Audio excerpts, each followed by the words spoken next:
Ada satu hal yang sering bikin kita stres, padahal belum tentu benar.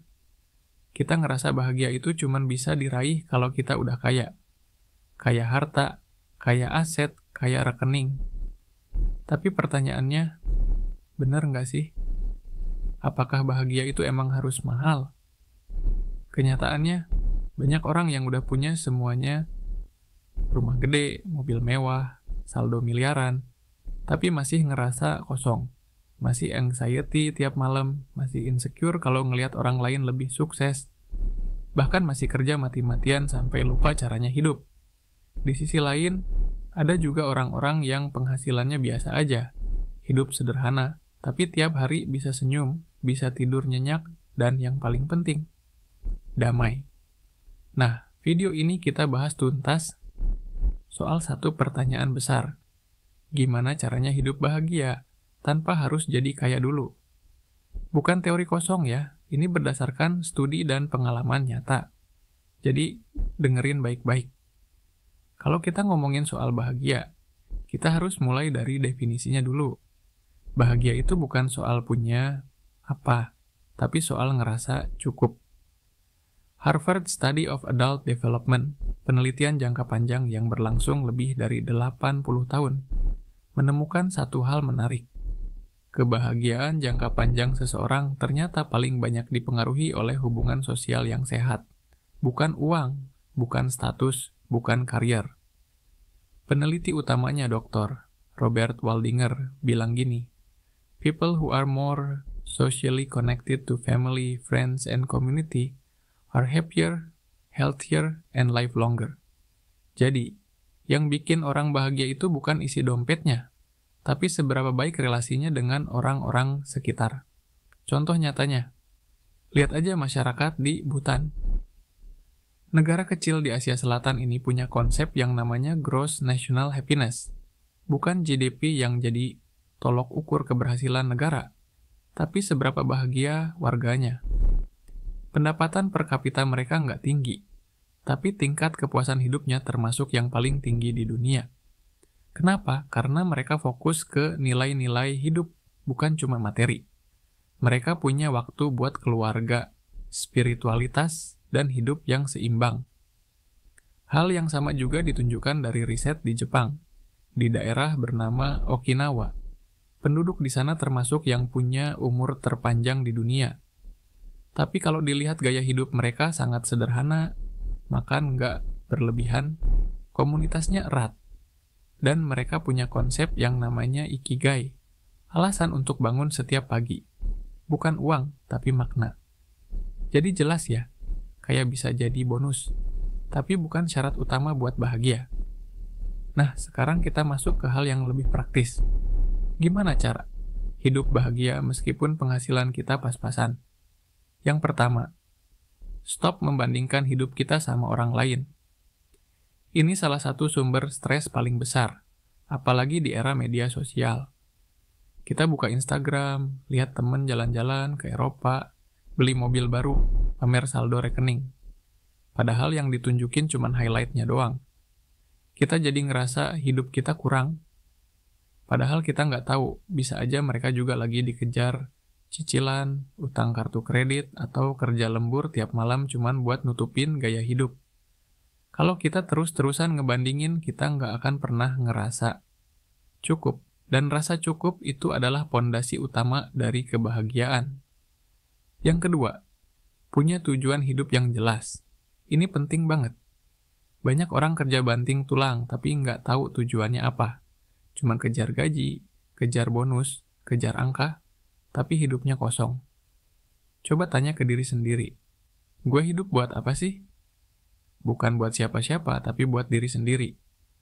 Tujuan hidup ini yang bikin kita punya arah. Dan kalau kita punya arah, kita jadi nggak gampang goyah walaupun belum kaya secara materi. Contohnya, banyak pekerja sosial atau aktivis yang hidupnya sederhana, tapi punya kepuasan batin luar biasa karena mereka merasa hidupnya berarti. Ada guru di daerah pelosok yang gajinya nggak seberapa, tapi tetap semangat tiap hari karena dia tahu anak-anak yang dia ajar bisa punya masa depan lebih baik. Yang ketiga, atur keuangan dengan bijak. Bukan besar-besaran, tapi cukup-cukupan. Bahagia itu nggak bisa dicapai kalau tiap bulan kita stres mikirin tagihan. Jadi bukan soal penghasilan gede atau kecil, tapi gimana kita ngatur. Prinsipnya sederhana, belanja di bawah kemampuan, nabung rutin, hindari utang konsumtif. Contoh nyata, ada studi dari CNBC tahun 2022. Mereka mewawancarai beberapa orang di Amerika yang penghasilannya masuk kategori middle income, tapi hidup bahagia dan bebas finansial. Pola mereka, hidup minimalis. Mereka lebih milih spending buat pengalaman daripada barang. Mereka nggak punya mobil mewah, tapi rutin traveling ke alam. Mereka nggak langganan Netflix, tapi punya waktu ngobrol sama tetangga. Simple, tapi damai. Yang keempat, punya waktu untuk diri sendiri. Banyak orang kejebak rutinitas sampai lupa istirahat. Padahal otak dan badan kita butuh recharge.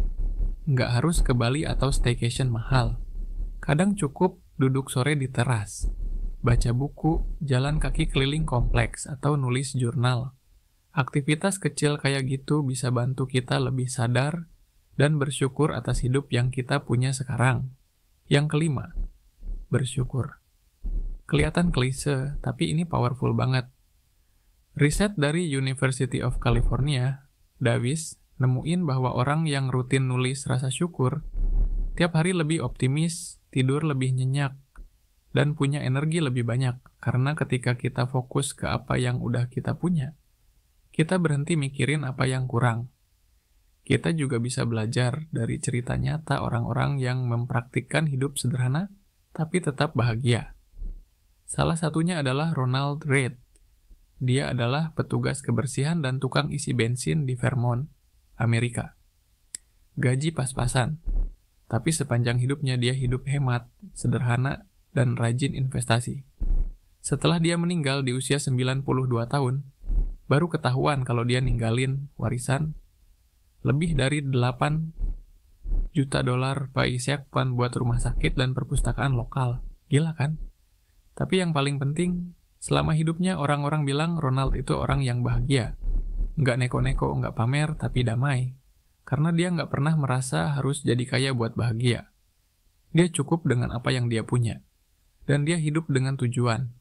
Atau lihat contoh dari Indonesia. Seperti para petani kopi di daerah Kintamani, Bali. Banyak dari mereka hidup dengan pendapatan yang nggak besar. Tapi gaya hidup mereka sangat seimbang. Pagi berkebun, siang istirahat, sore kumpul keluarga. Mereka punya waktu buat hidup. Nggak kejebak kejar target, nggak tenggelam dalam siklus konsumsi. Dan banyak dari mereka, kalau ditanya, bilang bahwa mereka merasa cukup dan bahagia. Jadi, kesimpulannya sederhana. Bahagia itu bukan tujuan akhir setelah kita jadi kaya. Bahagia itu bisa dimulai hari ini, dari cara kita melihat hidup. Kita nggak perlu nunggu saldo 8 digit buat bisa tidur nyenyak. Nggak perlu punya mobil Eropa buat bisa senyum tulus. Yang kita butuhin itu bukan kekayaan materi, tapi kekayaan rasa. Cukup, bersyukur, dan hidup sesuai tujuan. Kaya itu pilihan, tapi bahagia itu keputusan. Dan kabar baiknya, kita semua bisa bikin keputusan itu kapan aja, bahkan sekarang juga. Kalau kamu ngerasa hidup kamu masih jauh dari kaya, tapi udah mulai nemuin rasa damai, rasa cukup, dan bisa senyum tanpa alasan, itu tandanya kamu udah nemuin kunci bahagia yang sesungguhnya. Jadi, kamu pilih yang mana? Nunggu kaya dulu baru bahagia? Atau mulai bahagia dulu, biar kaya datangnya jadi bonus? Gue penasaran, menurut kamu, apa sih yang bikin hidup jadi benar-benar bahagia? Tulis di kolom komentar ya, kita diskusi bareng di sana.